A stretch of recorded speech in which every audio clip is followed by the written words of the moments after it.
l'Union africaine, dans une profonde crise, une crise très sévère, l'Union africaine n'arrive pas à régler les problèmes du continent. C'est clair. Ce que l'Union européenne arrive à faire pour l'Europe, l'Union africaine n'arrive pas à le faire pour l'Afrique. Et l'Union africaine vient à Bruxelles pour chercher de l'argent, pour aller, comme disait, apporter des solutions africaines aux problèmes africains. Ça fait sourire. Comment on peut apporter des solutions africaines aux problèmes africains avec l'argent européen? Il faut que les Africains financent leur sécurité et financent leur développement. Et nous avons, Dieu sait que nous avons les moyens, nous sommes le continent le plus riche du monde. Un tiers des ressources naturelles prouvées sont en Afrique. L'Afrique va être le continent le plus peuplé, et la bonne nouvelle, c'est que c'est peuplé de jeunes. Quand l'Europe vieillit, l'Amérique vieillit, l'Asie vieillit, l'Afrique, par la grâce de Dieu, rajeunit. Nous sommes 1 milliard d'Africains, dont plus de 60% de jeunes.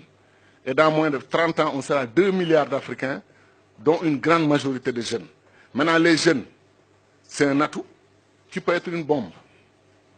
Si nous nous débrouillons pour avoir la même Afrique, désunie, hyper balkanisée, avec 50 et quelques États, une Afrique pauvre dans un continent le plus riche du monde, ces jeunes-là vont devenir un problème au lieu d'être un atout. C'est pour ça que je lance un appel, pas pour moi seulement, mais pour tous les panafricanistes. Il faut élire des dirigeants panafricanistes dans nos pays. L'exemple de Wade, Kadhafi et Obasanjo l'a prouvé. Des dirigeants non panafricanistes ne vont pas parler du futur de l'Afrique. Ils vont nous faire rêver en nous faisant croire qu'il est possible de bâtir l'Afrique sans l'unité. Ce n'est pas possible. Ou bien ils vont parler de l'unité du bout des lèvres et ils vont pratiquer autre chose. Nous sommes aujourd'hui dans une situation de non-développement, de développement arrêté, parce que nous sommes divisés. Le Sénégal, la Gambie, la Guinée-Bissau, ce n'est pas possible, ça ne peut pas continuer. Il faut que ces 3 pays, plus le Mali, plus la Mauritanie, plus la Guinée-Conakry, plus les autres pays de l'Afrique de l'Ouest, pourquoi on ne crée pas une union politique en Afrique de l'Ouest avec un gouvernement régional, fédéral? Pourquoi on ne peut pas le faire? Et lancer le même appel aux pays de la SADC, qui sont très unis d'ailleurs. Lancer un même appel aux pays de l'Afrique de l'Est. Le pays de l'Afrique du Nord, s'ils étaient unis, vous croyez que l'alliance Maroc-Algérie ne serait pas une puissance comme la France et l'Algérie, la France et l'Allemagne? Très rapidement. Mais chacun est dans sa situation avec les mêmes difficultés et on passe notre temps, chacun d'entre nous est un obstacle pour le développement de l'autre. Vous imaginez que le Mali a 7 frontières. 7. 7 pays empêchent au Mali de voir le soleil, c'est-à-dire de voir la mer et d'accéder. Vous avez la Guinée, territoire Sénégal, Mauritanie, Côte d'Ivoire, Burkina Faso, Niger, Algérie. Si quand 7 pays vous encerclent et chacun prétend être un pays souverain qui contrôle ses frontières, mais il vous étouffe, il vous empêche de respirer. C'est pour ça que nous disons, on peut aller rapidement, au moins, à défaut d'avoir les États-Unis d'Afrique, qu'on ait des gouvernements d'union au plan régional, étape vers les États-Unis d'Afrique. Qu'est-ce qui nous empêche d'avoir une monnaie commune? Le franc CFA, là, 14 pays le partagent, en Afrique centrale et en Afrique de l'Ouest. Faisons-en la base d'une monnaie continentale.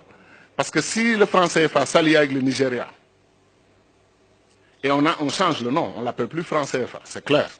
Le mot franc disparaît au moins. Hein, on crée une monnaie africaine commune. Il ne faut pas démanteler ce qui existe et qui fonctionne pour quelque chose dont on rêve. On prend ce qui existe, on l'améliore et on l'élargit au Nigeria, au Ghana. Dès qu'on le fait, on a presque un tiers des pays africains qui partagent la même monnaie. Mais c'est une base pour tendre la main aux autres. Kadhafi, avant lui, Nkrumah, on parlait de Banque centrale africaine il y a 50 ans. Banque centrale africaine, monnaie commune africaine, constitution, citoyenneté africaine, armée, défense commune africaine, diplomatie commune africaine, commerce extérieur africain. C'est pour ça que je dis que quand on a mis Nkrumah de côté, après on a organisé le coup d'État, on s'est retrouvé avec un faux paradigme qui a fait que même les pays africains les plus avancés comme la Côte d'Ivoire sont retombés après dans la situation que l'on sait. Est-ce que vous savez que les Malaisiens allaient en Côte d'Ivoire pour dire aux Ivoiriens dans les début des années 70, nous voulons être comme vous? Aujourd'hui, la Malaisie est une puissance régionale. Elle vend de l'huile de palme à la Côte d'Ivoire qui lui vendait de l'huile de palme avant. La Corée du Sud, qui avait 1,5 milliard de dollars, 1,5 milliard de dollars de PIB égal au Sénégal, a aujourd'hui 1500 milliards. Le Sénégal a 15 milliards de PIB. Et la Corée du Sud a un niveau de développement équivalent à 25 pays d'Afrique qui sont regroupés dans le marché commun de l'Afrique du Nord, de l'Est et du Sud. 25 pays d'Afrique. Mais pourquoi? Parce qu'ils ont eu le bon leadership, et ils ont appris à être un État depuis 5000 ans. Nous, on apprend à être un État depuis 50 ans. Et des États qui posent problème parce qu'ils n'ont pas de frontières reconnues et acceptées par les populations. Les Africains, les populations sont panafricaines. Ce sont nos dirigeants qui ne sont pas panafricanistes. C'est eux qui bloquent l'unité de l'Afrique. C'est eux qui bloquent l'avancée de l'Afrique. Chacun veut être président de la République avec cortège, escorte, nommer des ambassadeurs, nommer... Et je termine sur ça. Les États-Unis ont 13 ministres, les amis. 13 ministres. Première puissance du monde. L'Afrique a plus de 2500 ministres. C'est la vérité. Comptez 30 ministres par pays, ce qui est faible d'ailleurs. Et vous multipliez par 50 pays, 1500. Comptez 40 ministres par pays, multiplié par 50, vous êtes à 2000. Et on est 54 États. Et si on les suit, ils vont détacher l'Azawad du Mali, ils vont détacher la Casamance du Sénégal. On va continuer l'hyperbalkanisation de l'Afrique. Il faut arrêter ça. Il faut arrêter ça. Il faut arrêter ça. Il est temps d'aller à l'unité. Pour des questions de survie, d'abord du continent. Et ensuite pour des questions d'ambition, que l'Afrique fasse partie des puissances du monde dans 10 ans, 20 ans, à côté de la Chine, qui est un pays aussi pauvre que nous, à côté de l'Inde, qui est un pays aussi pauvre que nous, à côté du Brésil, qui est un pays aussi pauvre que nous. Comment chacun d'entre nous peut faire face à la Chine, faire face à l'Inde, faire face au Brésil, faire face aux États-Unis? Voilà les 4 pays qui vont diriger le monde dans 10-20 ans. 3 d'entre eux, sont des fédérations. 3 d'entre eux. Et le 4e est en fait, je n'ose pas le dire parce que j'ai trop d'amis en Chine, mais la Chine est un conglomérat de réalités nationales différentes, mais ils se sont unis. Voilà donc pourquoi on a tout intérêt, 1, à intégrer notre diaspora dans le processus de développement, et 2, à aller à l'unité politique.